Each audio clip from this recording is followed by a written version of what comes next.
Segundo Marcos.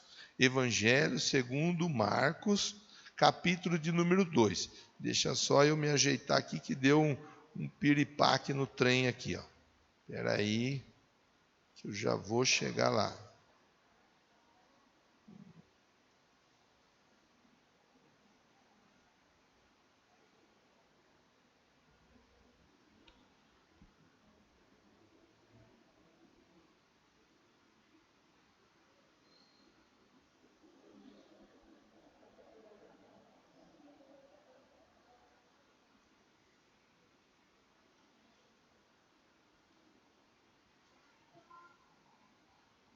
Marcos 2, 1.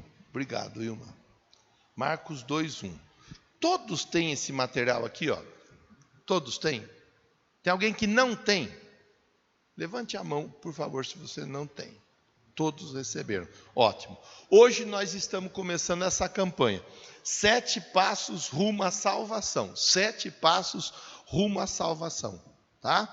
Então é hoje e mais 6 dias. Se você está aqui e quiser iniciar conosco a campanha e fazer essa campanha, eu tenho certeza que Deus vai te responder. Tenho certeza que Deus vai te entregar algo muito especial. O texto de hoje, Marcos 2:1. Deus tenha misericórdia da minha vida, continua falando com os meus irmãos através de mim, em nome de Jesus. Amém.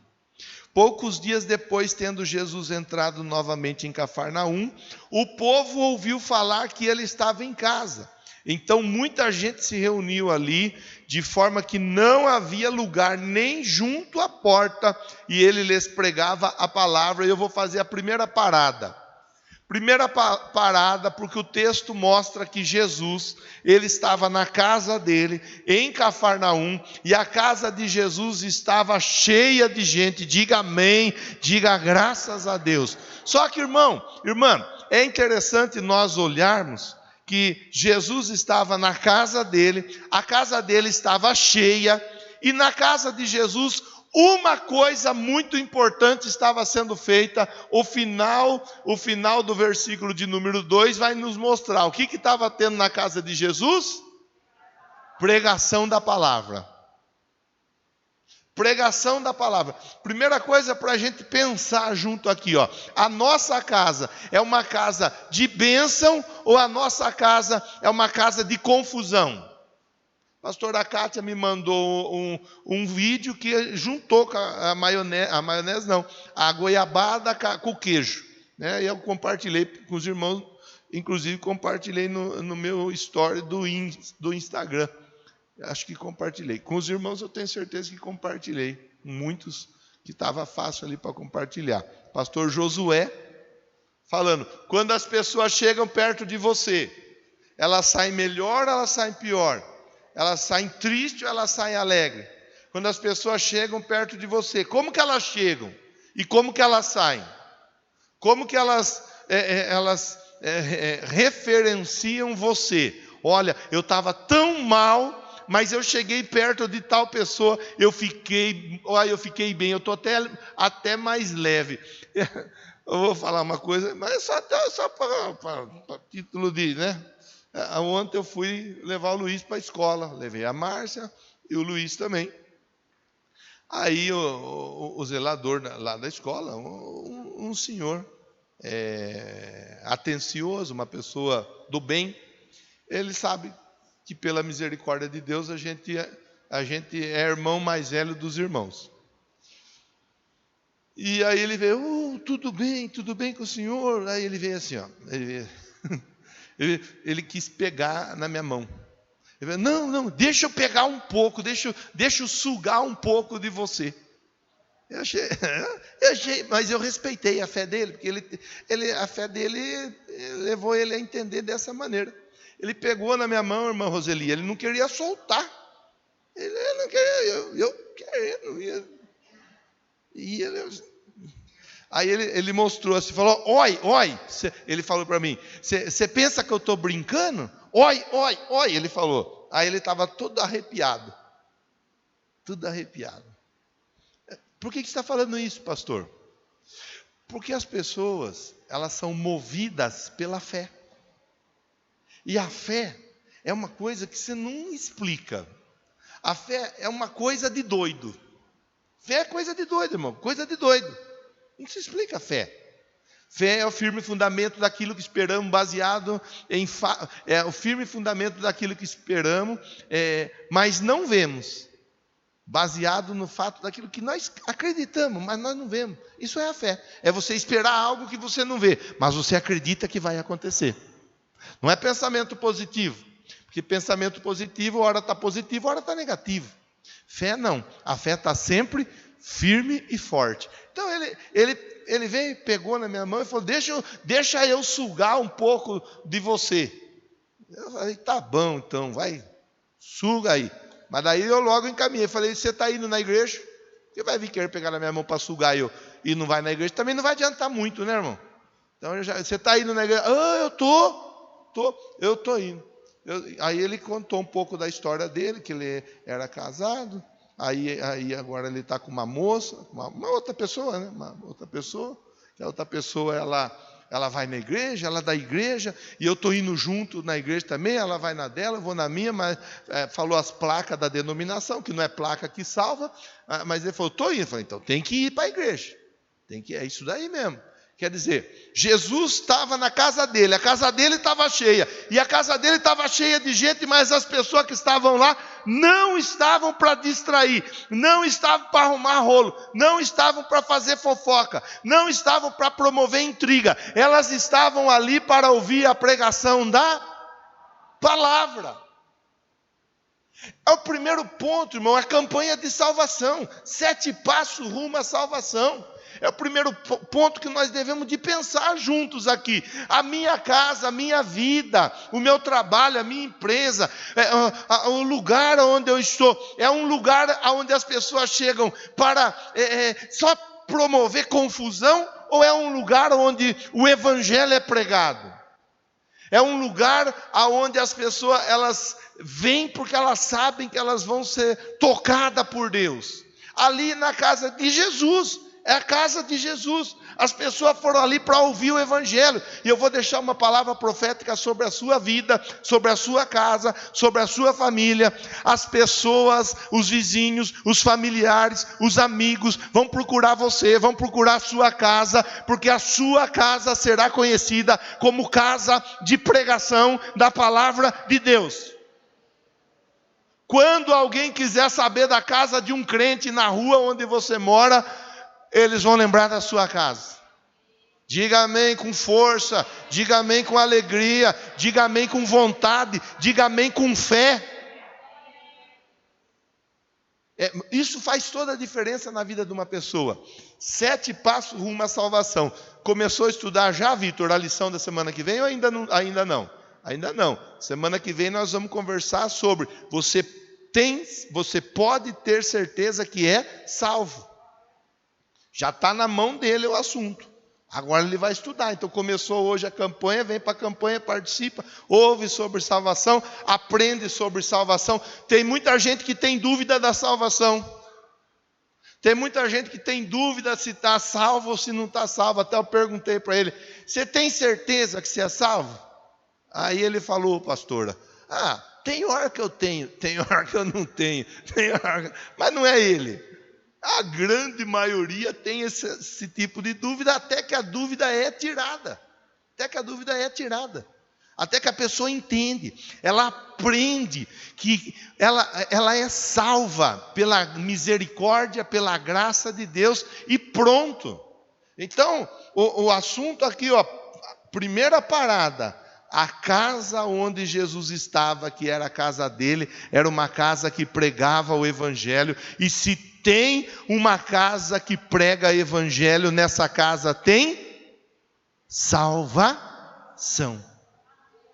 Eu quero que a minha casa seja salva, pastor. Então nós temos que trabalhar para a sua casa ser uma casa onde o evangelho é pregado. Nós temos que trabalhar para que na sua casa você seja alguém que fala da salvação. Esses dias ainda estava numa reunião Inclusive o Vanderlei estava junto na reunião, em Limeira, e o pregador falou assim, ó, a unção, ela respeita aquilo que você respeita. Então, a unção para a salvação, se você respeitar a unção para a salvação, essa unção ela vai te respeitar. E ela vai se manifestar salvadora na sua casa.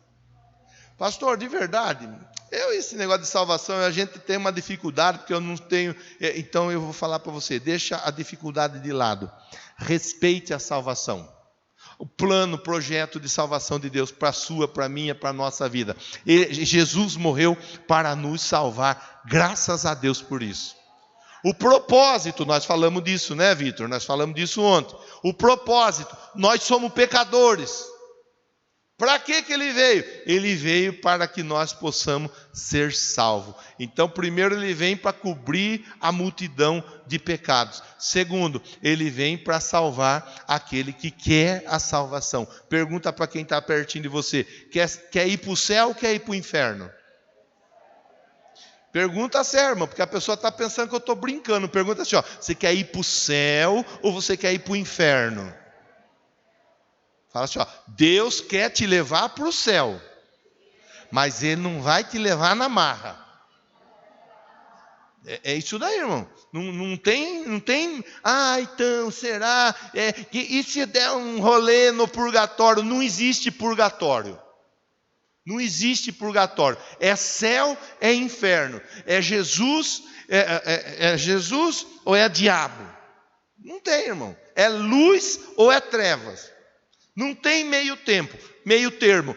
É quente ou é frio? Morno está na Bíblia. Ele está a ponto de... Então eu tenho que ser uma pessoa resolvida. Eu tenho que ser uma pessoa determinada. Eu sou um salvo e salvo fala de salvação. É a mesma coisa o pé de laranja. O pé de laranja ele dá o quê, irmão? Laranja. Você é um pé de laranja. O que você está fazendo aí? Estou tentando dar um limão faz um tempo, mas não estou conseguindo. Ele não vai dar limão, porque ele é pé de laranja. Você é um salvo. O salvo vai falar da salvação. O salvo vai valorizar a salvação. O salvo vai se alegrar com a salvação. O salvo, antes de qualquer coisa, ele valoriza a salvação dele em Jesus. Irmão, olha, estou aqui com você, não me perdi, estou de olho no relógio. Estamos dentro do tempo, não vai extrapolar, você pode ficar tranquilo. Mas, sabe, tem muita gente que valoriza casa, carro, valoriza salário bom, valoriza viagens boas. Tudo isso é legal, irmão. Tudo isso é legal. Mas nada disso é maior e melhor do que ser salvo. Nada disso. Então, entre tudo isso, em primeiro lugar vem a nossa salvação. Buscai, pois, em primeiro lugar o reino dos céus, a sua justiça, e as demais coisas, elas vos serão acrescentadas. Primeiro lugar, ser salvo. Primeiro lugar, poder bater no peito e dizer, eu sou salvo. Primeiro lugar é poder dizer assim, ó, eu vacilei, eu bobiei, eu falei o que não era para falar, eu fiz o que não era para fazer, eu fui onde não era para ir, eu pensei o que não era para pensar, mas eu me arrependo e eu sei que o sangue de Jesus me purifica de todo pecado. Eu sou um salvo. É a primeira coisa que nós temos que valorizar na nossa vida, é a salvação. Como que eu valorizo a salvação? Através da palavra. Através da palavra. É a palavra. Vós já estáis limpos pela palavra. Pela palavra. Eu preciso valorizar a palavra. A fé vem pelo e o ouvir pela pregação da palavra. Se eu quero ser um salvo, se eu quero que a minha família seja salva, eu tenho que valorizar a pregação da palavra. Olha, por exemplo, na casa de Jesus. Casa cheia. Casa cheia. Jesus pregando a palavra. Aleluia. Graças a Deus. Sua casa vai ficar assim também, irmão. Mas não vai ser aquele monte de gente que vai lá para comer, não.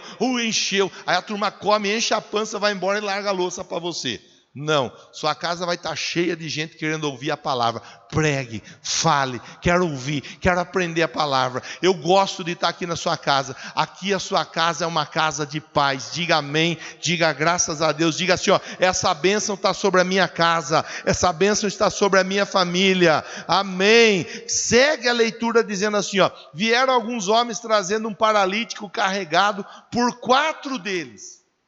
Então, alguns homens trazendo um paralítico, e esse paralítico estava sendo carregado por 4 deles.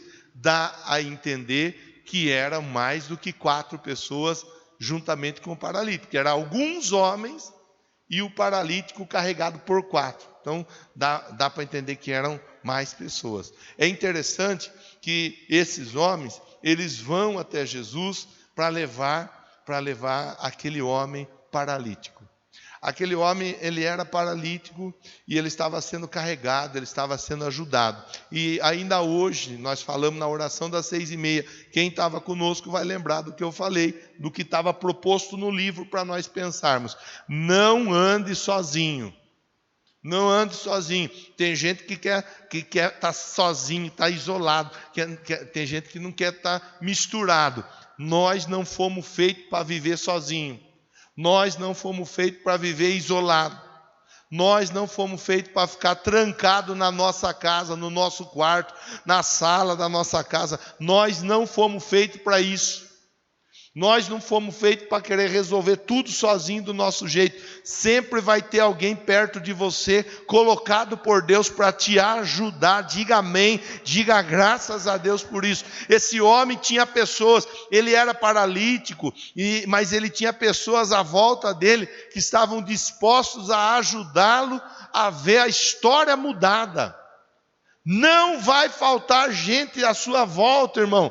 Não vai faltar gente à sua volta disposta a te ajudar a ter uma mudança de história, uma mudança de vida. Mas não seja uma pessoa orgulhosa. Não seja aquela pessoa que fala, não, eu não gosto, não, eu não gosto, eu não gosto, não gosto, não gosto, não gosto, não gosto, não gosto. Não seja assim, irmão. Não seja. Nós precisamos de ajuda. Nós precisamos de ajuda. Nós precisamos de ajuda muitas vezes na nossa família, precisamos de ajuda muitas vezes no trabalho, pessoas, colegas de trabalho, precisamos de ajuda muitas vezes na igreja. Eu já pedi ajuda uma vez e eu me arrependo porque bagunçaram. Irmão, pode ser que tenha um nó cego ou uma nó cega que bagunçou, que não te ajudou, ainda te atrapalhou, mas a maioria das pessoas são gente boa. A maioria das pessoas são gente boa. Então, acredite na bondade, acredite na ajuda, acredite no favor de Deus sobre você, através de pessoas boas à sua volta. Acredite, acredite, acredite. Nós não podemos deixar de acreditar e receber ajuda das pessoas, porque um dia nos enganaram, porque um dia nos abandonaram, porque um dia nos traíram, porque um dia nos deixaram sem uma resposta. Nós não podemos fechar. Às vezes nós fechamos o coração. Olha, fizeram isso para mim, fizeram aquilo, e agora eu estou na minha, não quero mais nem saber de nada nem de ninguém. Em nome de Jesus, que essa barreira, esse bloqueio, essa trave, essa parede, ela seja colocada por terra na noite de hoje, e você comece a enxergar à sua volta Deus colocando pessoas para te ajudar, você sendo colocado à volta de pessoas para ajudar pessoas. É um trabalho coletivo. Diga amém, diga graças a Deus. Aquele homem, ele era paralítico, mas ele estava sendo carregado, levado até a casa de Jesus.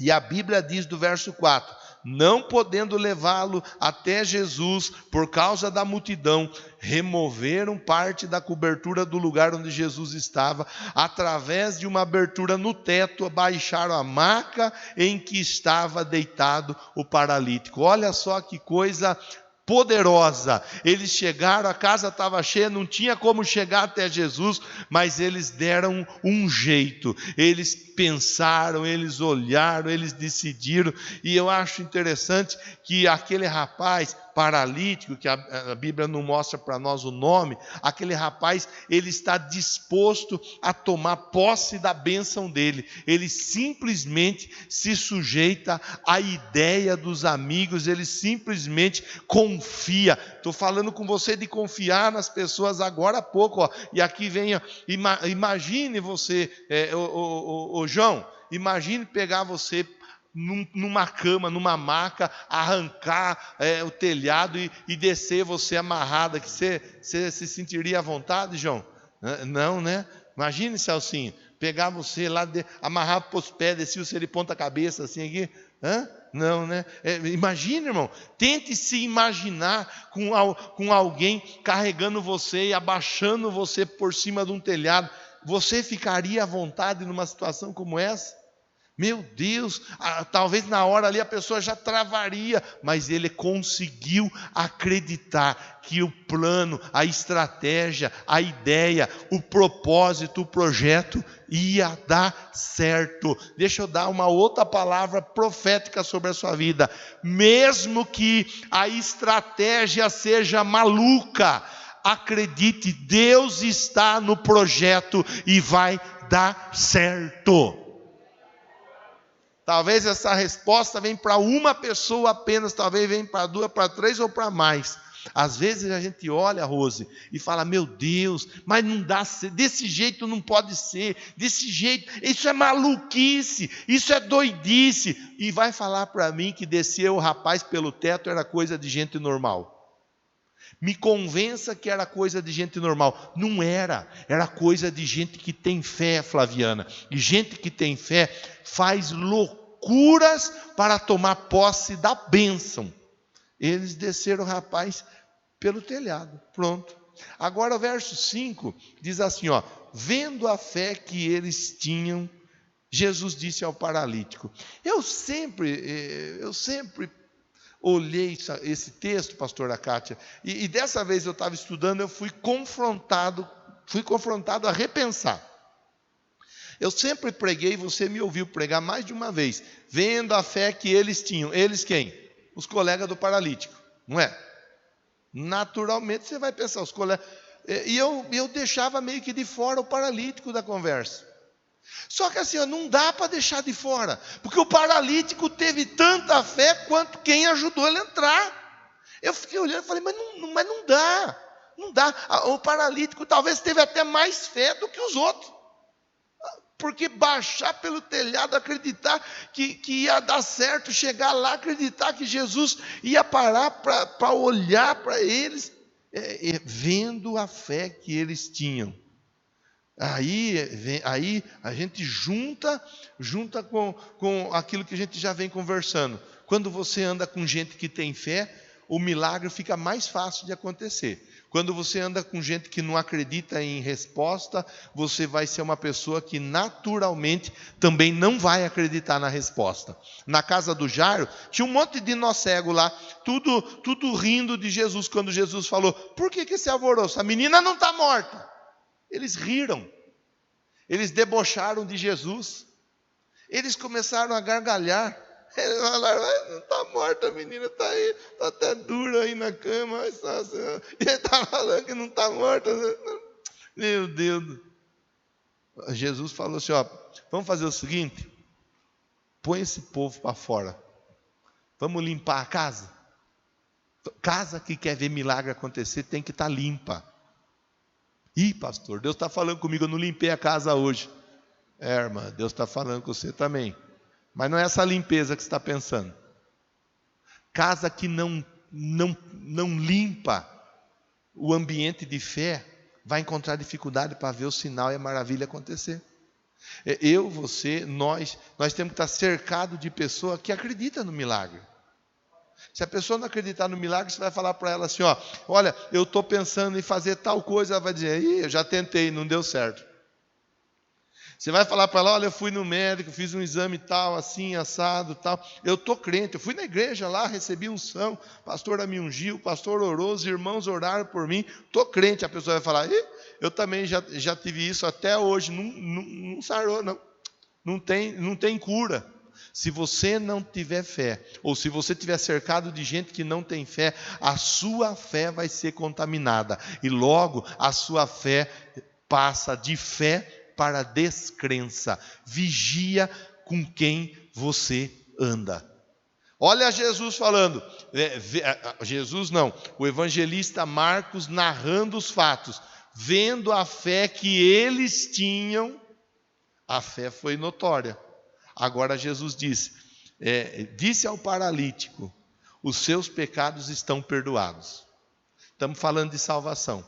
Os seus pecados estão perdoados. Os seus pecados estão perdoados. E é interessante que tem gente que não leva a sério o pecado. É interessante que tem gente que acha que o pecado é uma bobeirinha. Pecado é um vacilo, um descuido, tal, mas não dá nada. Tem gente que anda no pecado, que vive no pecado, que gosta do pecado, que se lambuza no pecado, que rola no pecado, tem gente que acha que está tudo normal. O pecado é um problema. O pecado é um problema tão sério, mas tão sério, mas tão sério, Sidney, que Deus enviou o Filho dele, o unigênito, para morrer por causa do pecado da humanidade. Pecado é coisa séria, irmão. E tem gente que acha que pecado é normal, eu estou fazendo tal coisa, eu estou fazendo mais não sei o quê. Não, mas não dá nada. Dá sim. Dá porque a Bíblia diz que o pecado, ele mata. O salário do pecado é a morte. O salário do pecado é a morte. Como não mata de forma instantânea muitas vezes, a pessoa acha que não está dando nada e segue fazendo a coisa errada.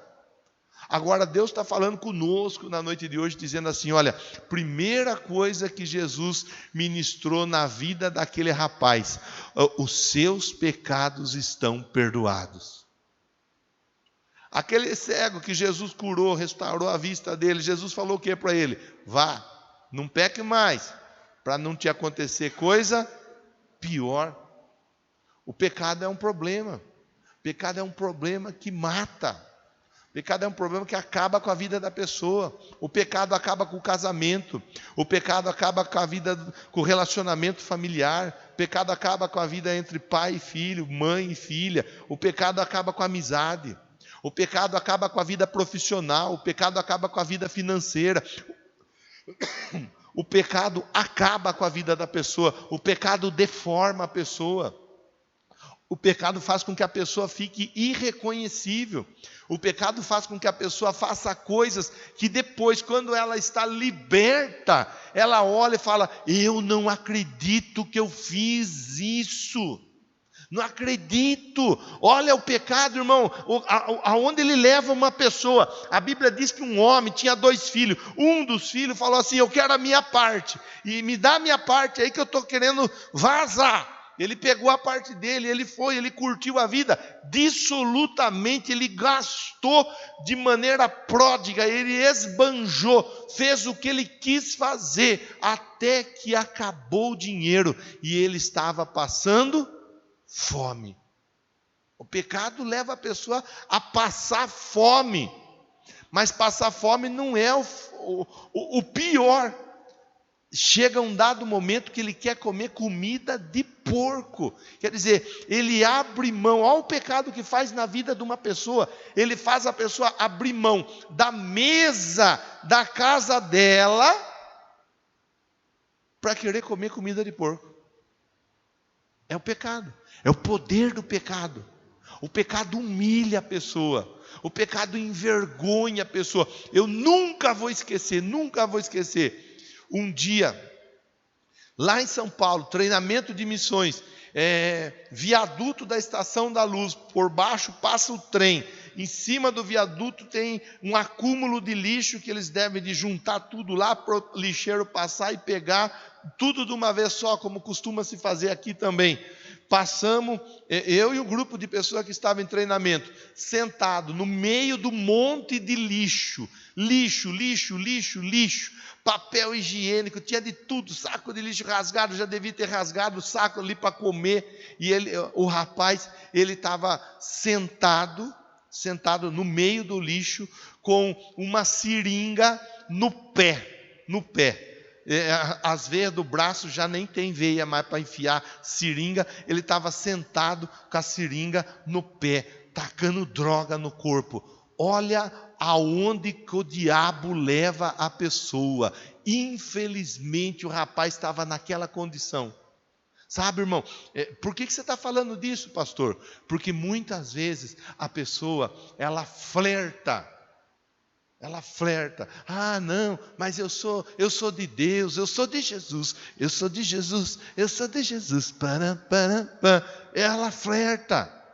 Ela flerta, faz de conta que o pecado não é tão problemático assim. E o pecado é problema.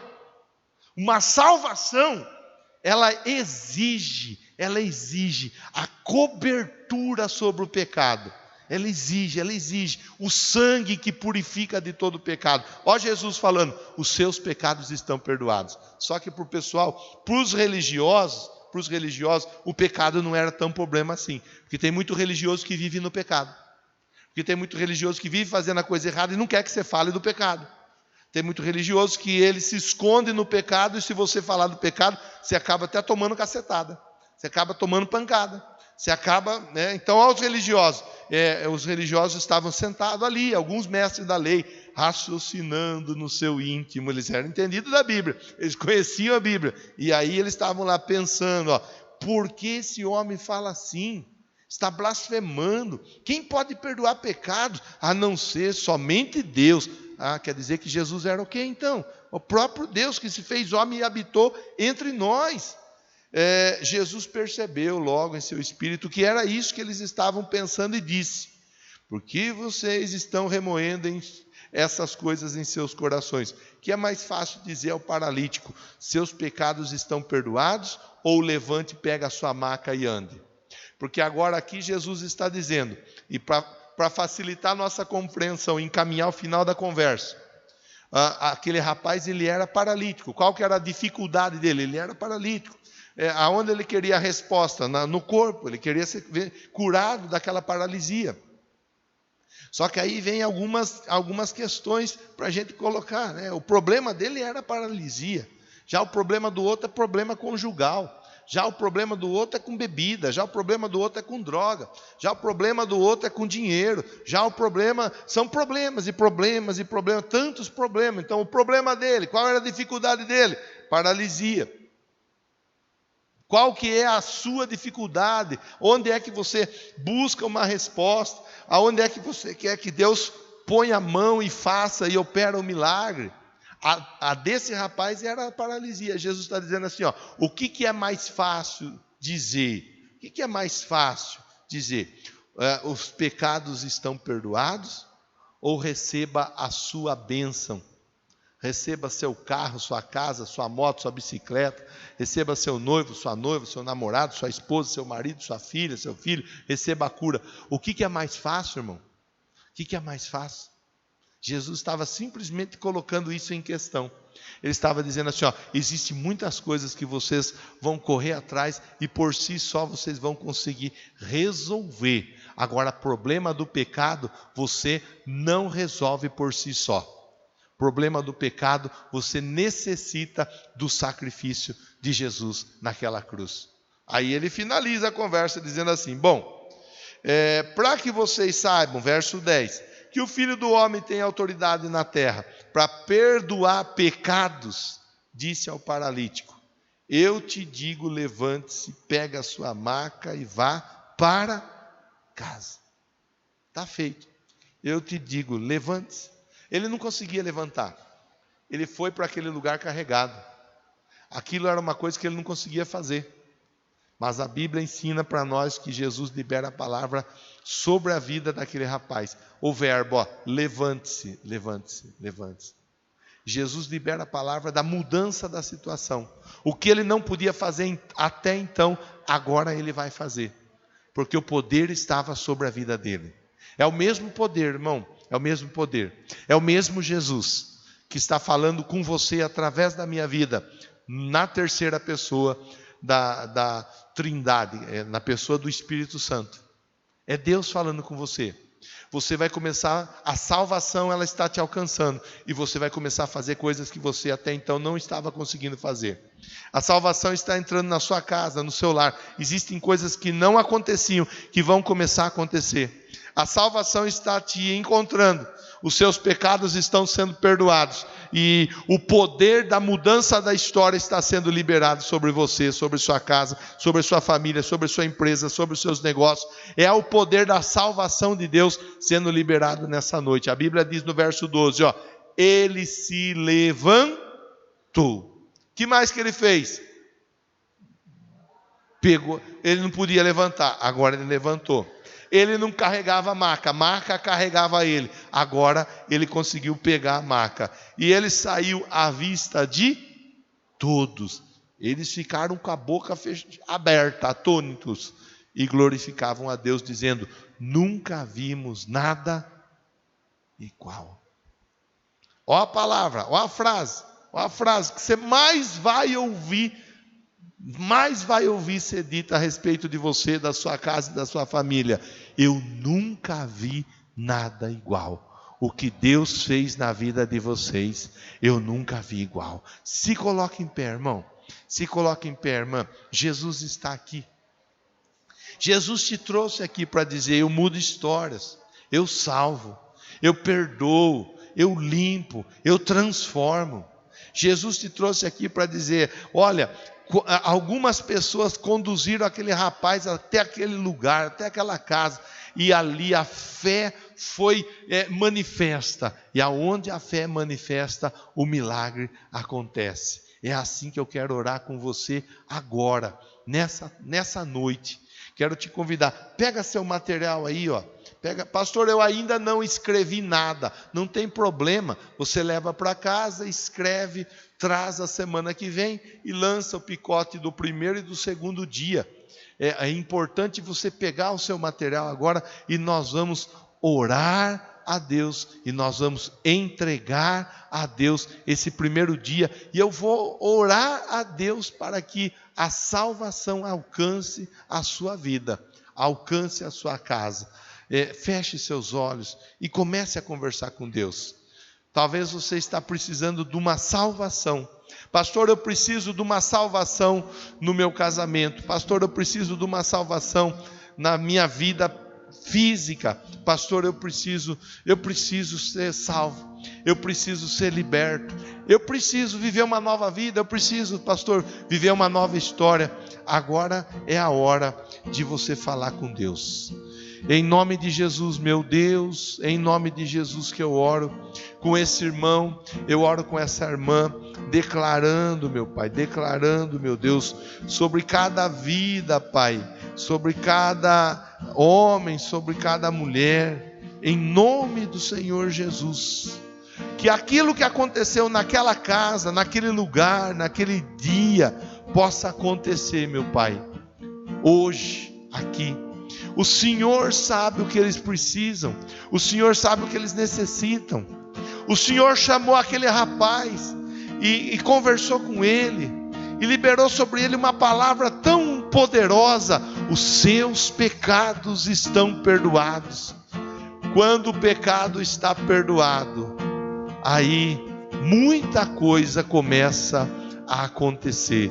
Antes de mais nada, meu Deus, que o sangue de Jesus, que purifica de todo pecado, esteja passando nesse lugar, e esteja tocando nessa vida, esteja tocando nesse homem, nessa mulher, porque tem coisa que não acontece por causa do pecado, mas o pecado, ele foi vencido por Jesus na cruz.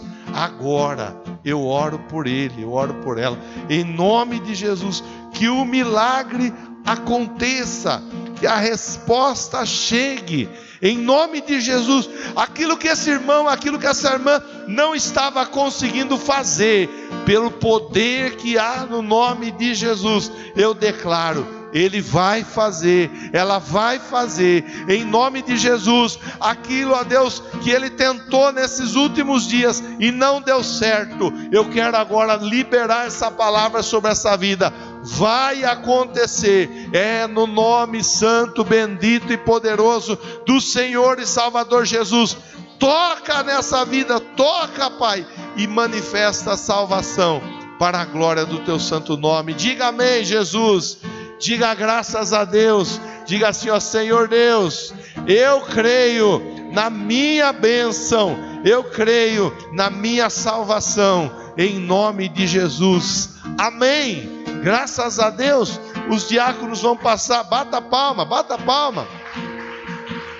Glória a Deus. Os diáconos vão passar recolhendo os pedidos de oração. Enquanto isso, nós cantamos uma canção. Eu não escrevi ainda, pastor. Não tem problema. A semana que vem você lança os 2 papéis de uma vez só no cesto de oração.